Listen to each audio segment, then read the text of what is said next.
Well, the issue that we are raising today uh,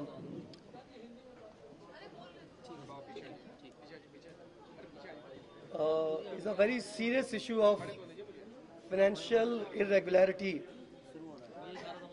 uh, and exposes the nexus between Congress party and builders.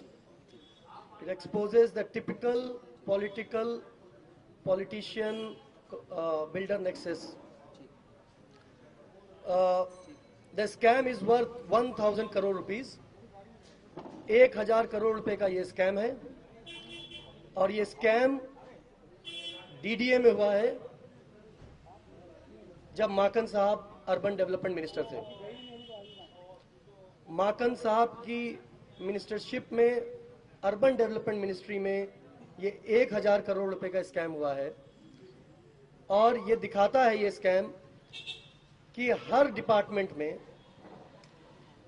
Congress सरकार की वही नीति थी कि देश की संपदा, natural resources, land, mines, minerals सब बड़े बड़े औद्योगिक घरानों को दे दिए जाएं for a pittance, for a fraction of their market price. जो उन्होंने 2G स्पेक्ट्रम में किया, जो कोयला घोटाले में हुआ, लगभग वैसा ही कुछ इस स्कैम में देखने को मिलता है। 1,000 करोड़ रुपए की जमीन, डीडीए की जमीन अर्बन डेवलपमेंट मिनिस्ट्री ने माकन साहब के कार्यकाल के दौरान रहेजा डेवलपर्स को दे दी, सिर्फ 6 करोड़ रुपए में। ये जमीन है कठपुतली कॉलोनी की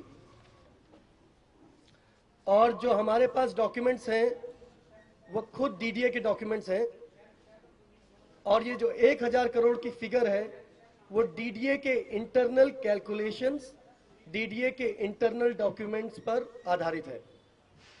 खुद डीडीए के ऑडिट सेल ने कहा है कि जमीन का मार्केट रेट 2 लाख रुपए स्क्वायर मीटर है। 2 लाख रुपए स्क्वायर मीटर।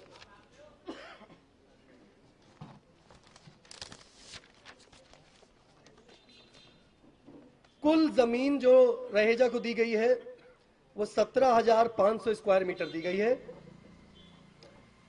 डीडीए के ऑडिट सेल के हिसाब से वो जमीन 1,000 करोड़ रुपए से ऊपर जाती है, लेकिन रहेजा को वो जमीन मात्र 6 करोड़ रुपए में दे दी गई। और शर्त क्या रखी गई?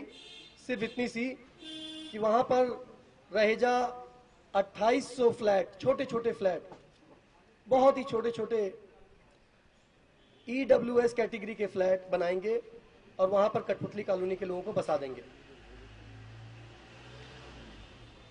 इस पूरे प्रोजेक्ट रीसेटलमेंट या रिहेबिलिटेशन प्रोजेक्ट की कीमत हमारे हिसाब से महज 50 या 60 करोड़ रुपए होगी। तो करीब 950 करोड़ रुपए का फायदा रहेजा को पहुंचाया गया है। हमारा सवाल बहुत सीधा है कि जब डीडीए के इंटरनल ऑडिटर ने यह प्रश्न उठाया कि रहेजा डेवलपर्स को अनड्यू बेनिफिट दिया गया है, तो अर्बन डेवलपमेंट मिनिस्ट्री ने क्या कदम उठाए? हमारे पास डीडीए के एग्जीक्यूटिव इंजीनियर का जवाब भी है। बड़ा ही घुमा फिरा के जवाब दे दिया गया है।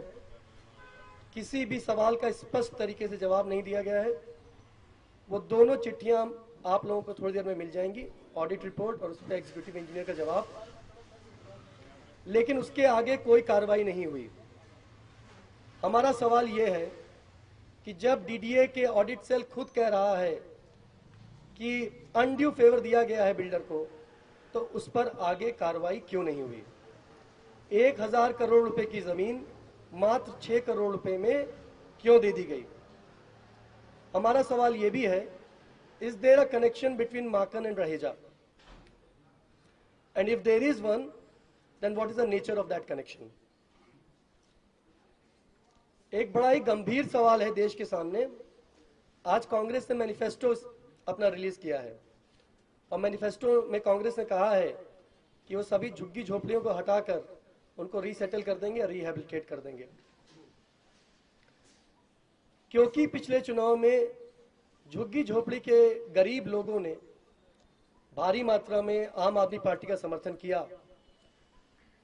हम ये पूछना चाहते हैं कांग्रेस पार्टी से, क्या वो घबराकर झुग्गी झोपड़ी तोड़ो पार्टी बन गई है?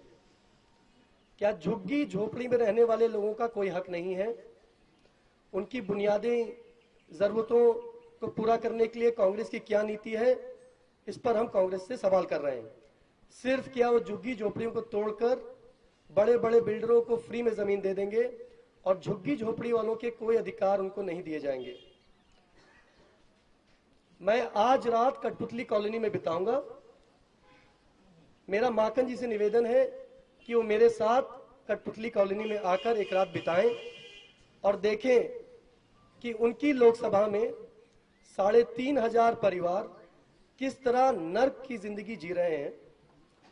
मैं वहां 2 बार होकर आया। मुझे कठपुतली कॉलोनी के लोगों ने बताया कि 10 साल में माखन साहब एक बार भी नहीं आए उनके पास। मेरा उनसे निवेदन है कि आज कम से कम चुनाव के पहले एक रात वो मेरे साथ कठपुतली कॉलोनी में बिताएं और देखें कि वहां पर ना पानी है, न सीवर है, नालियां भरी हुई हैं, बच्चे बीमार होते हैं, लोगों को तरह तरह की बीमारियां होती हैं, हर तरफ सिर्फ गंदगी है। नर्क से बदतर जिंदगी जी रहे हैं और उनको रीसेटल करने के बजाय, उनका हक देने के बजाय ये जमीन रहेजा बिल्डर को दे दी गई है और उनको 1,000 करोड़ रुपए का फायदा पहुंचाया गया है। माखन साहब की इस पर क्या नीति है, माखन साहब का इस पर क्या जवाब है? हम उनसे डिबेट करने के लिए तैयार हैं, उनसे संवाद के लिए तैयार हैं। मेरा उनसे निवेदन है कि आज रात वो कठपुतली कॉलोनी आए, वहीं पर बैठकर हम जनता के बीच में ये डिबेट करना चाहते हैं। वो लोकसभा के एमपी हैं, 2 बार एमपी रहे हैं इस क्षेत्र से। जनता का यह हक है कि उनका स्टैंड इस पूरे मुद्दे पर क्या है वो जनता के सामने रखें। हम सारे डॉक्यूमेंट जो हमने इकट्ठा किए हैं वो हम लेकर जनता के बीच बैठेंगे और वो अपना स्टैंड बताएं। दूसरा, अभी हाल फिलहाल में बहुत ही जल्दबाजी में दिखी है हमारी कांग्रेस सरकार कठपुतली कॉलोनी के लोगों को बेदखल करने के लिए। फरवरी के महीने में एक रिट पिटीशन फाइल करी थी वहां के नागरिकों ने, भूले बिसरे कलाकार कोऑपरेटिव सोसाइटी के नाम से। और जैसे ही वो पिटीशन फाइल हुई, अखबार में खबर छपी 20 फरवरी को कि 4 दिन के अंदर उन सबको बेदखल कर दिया जाएगा। 4 दिन, मतलब 24 फरवरी तक उनको बेदखल कर दिया जाएगा। तो चुनाव से पहले गरीबों को झुग्गी झोपड़ी से बेदखल करने के लिए जल्दबाजी क्यों है कांग्रेस की, डीडीए की, अर्बन डेवलपमेंट मिनिस्ट्री की? ये भी हम माखन साहब से जानना चाहेंगे।